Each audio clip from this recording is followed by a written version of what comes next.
Good music is the kind of music that you can feel. It just speaks to your soul, doesn't it? Well, one gospel group known to set souls on fire has ties right here to our state.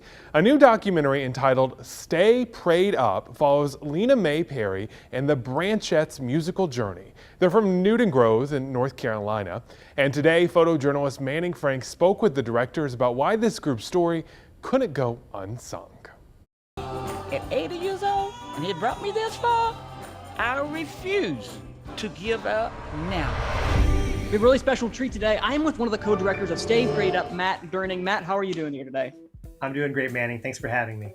Absolutely. Well, Stay Prayed Up is a really cool documentary because not only is it set here in our state of North Carolina, but it really hones in on what I think is really cool, and that's finding a character and really honing in on them. How did you and your co-director, D.L. Anderson, find the Branchettes and Mother Perry?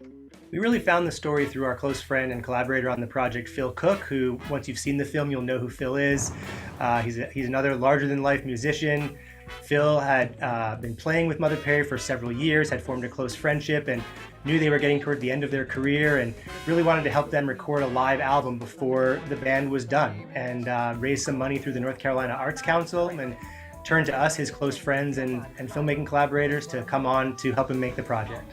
As you started to make this documentary, how it pieced together, what was your process when you started to actually, from conception to actually finishing the product? The project was just originally conceived of as a concert film. It was just show up with a great camera crew. That's where it started. And certainly we got lucky and we captured an amazing performance. But you know, the more time we spent with her over the course of that process, the more stories we heard from Phil, the more we just soaked up her energy and her aura ourselves, we realized that this is the kind of character, this is the kind of human that we all need in our lives, that we all have had at one point in our lives, a grandmother figure, someone who just makes us feel loved and reminds us of kind of the good and the best parts of humanity.